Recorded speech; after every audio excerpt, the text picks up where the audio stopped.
კიდევ ერთი ჩაწოდება და ეს იყო საოცრება, როგორ არ გავიდა აქ გოლი. ალბათ საბა ფირანაშვილის ეს ეპიზოდი კურიოზებში ნამდვილად მოხდება. კარის მართულები დარტყმა და გარედან ხდება მხოლოდ ბურთი. კარის ბადეს. ჯარი პენალტი ინიშნება. აი ესე მოულოდნელად თითქოს ფოთელთა კარში. ნახოთ განმეორებით იქნება ეს ეპიზოდი. ვარიც გადაამოწმებს, რა თქმა უნდა, აკაკი ფარჯიკიან პირდაპირ მიანიშნა პენალტის ნიშნულისაკენ. ძალიან საინტერესოა. ნახოთ.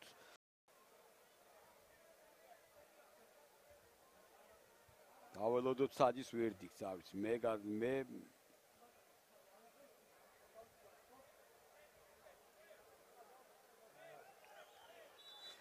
არ არის პენალტი, დაველოდებ საჯის გადაწყვეტილებას და ამიტომ არ ვამბობდი, არ იყო იქ კონტაქტი.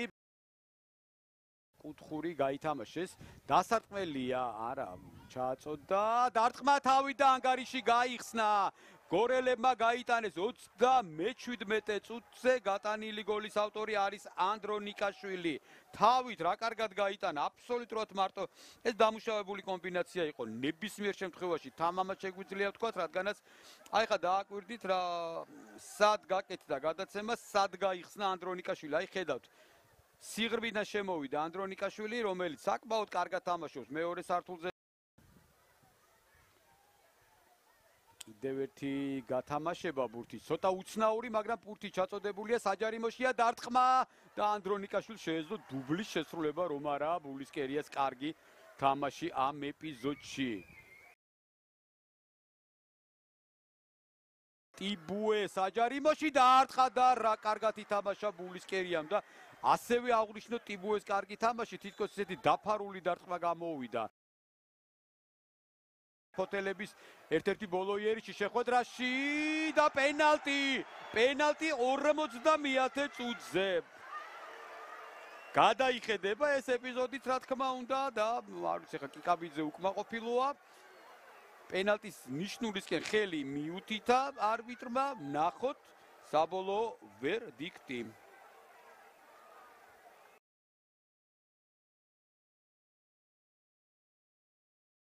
დარტყმა და მოიგერია მეკარემ დამატებაზე კიდევ ერთი და აბუაშვილმა მაინც მოახერხა გატანა თვითონ აბუაშვილმა. არა, თამაშგარი არ არის, გვერდით არბის გავხედე უბრალოდ თამაშგარი ხომ არ იყო, რადგანაც იქ იყო შემდეგ პირველივე დამატებაზე ვერ დაარტყა, იქ სხვა ფეხბურთელიც განმეორებით ნახავთ ამ ეპიზოდს და დავწუნდებით ახლა საჯთან გორელები დაობენ, არ ვიცი რის გამო. კარში დარტყმა, ბურთი მცირე მანძილით არა, კი არ ცდება. მეკარე იგერიებს ბურთს, აი ასე გამოჩნდა, ბულისკერია მითამაშა კარგად ამ ეპიზოდში. კიდევ ერთი კარგი გარღვევა და არც აქ არ არის ჯარიმა, როგორც ჩანს, ეს მეორე ანალოგიური ეპიზოდი. თან საჯარიმოში ეს ყველაფერი ყველაზე საინტერესო სწორედ ამიტომ არის გადახედილი, ეს პოტენციური 11 მეტრიანის დანიშნვაზე არის აქ საუბარი და სულაც არ არის საფუძველს მოკლებული ისე მარტივად რო ვთქვათ. მაგრამ როგორც წინა ეპიზოდებში დაველოდოთ საჯის გადაწყვეტილებას. პენალტია კი საჯარიმოში იყო რა თქმა უნდა და ნუ კიდევ ერთხელ მესამე შემთხვევა, როდესაც ვარი ჩაერია საქმეში. მისამ საჯმა უკვე ნიშანი, დრამეს ნელი გამორბენი მოუმატა და ათხა და ბულისკერია. ყოჩახ, ასე პენალტები, არ ვიცი, ასე პენალტების დარტყმა. ხშირ შემთხვევაში რითი სრულდება, თქვენ თვითონაც კარგად იცით და იგივე მოხდა აქ.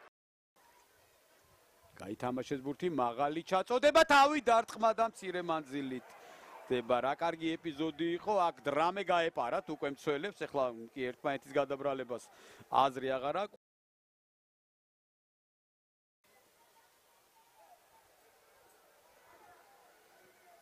ჩაწოდება დარტყმა და მეკარეა ძალიან კარგი ამ ეპიზოდში, შემდეგ მცველებს გამოაქვს ბურთი, თუ სწორად დავინახე, კიდევ ერთი ჩაწოდება. კიდევ ერთი დარტყმა და ფარულავა გატანილი გოლის ავტორი 79 წუთზე ყოჩახ ოთარ ფარულავა ამ ეპიზოდში ძალიან ეფექტური გოლი გაიტანა ამ ეპიზოდში და ძალიან საინტერესო აღნიშნა ოთარ ფარულავა ეფექტური იყო ხედავთ ახლა გადმოვარდნილ ბურთზე რა კარგად ითამაშა ოთარ ფარულავამ აქ მეკარის კარგი თამაში აღნიშნოთ აუცილებლად აი ამ ეპიზოდში კიდევ ერთხელ გამოაქვთ ბურთი ეს არ არის ჯერ ეპიზოდის დასრულება შემდეგ კიდევ ერთი გადმოვარდნილი ბურთი და უძლიერესი დარტყმა როდესაც აი ეს ის ეპიზოდია როდესაც უბრალოდ შანსი აღარ რჩება მეკარის მარჯვენა ფრთიდან ფოთელთა იერიში დარტყმა ცდება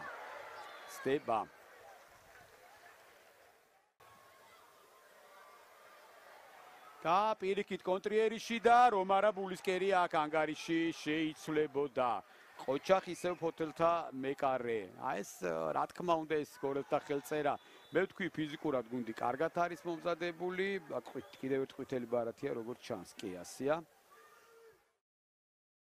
სრუმოძრაობა შეიძლება დარტყმა სად არის ბურთი დარტყმა და ცდება კარ თუმცა რა ხდება მსაჯი რას მიუთითებს აი ხელით ამაზეა ხელი თამაში ეხა არის საუბარი იმაზე რამდენად ბუნებრივ სიტუაციაშია ნუ როგორც ყოველთვის აი ეს ახსნა ამას საერთოდ თავს დავანებებ რადგანაც აქ მსაჯი არის ერთადერთი ვინც გადაწყვეტილებას მიიღებს და მან უნდა გადაწყვიტოს იყო თუ არა ხელი თამაში ხელზე რომ ეხება ეს ფაქტია არ არის პენალტი აი აქაც აი ეს განმარტება როგორ იყო ხელის ხეულთან და ასე შემდეგ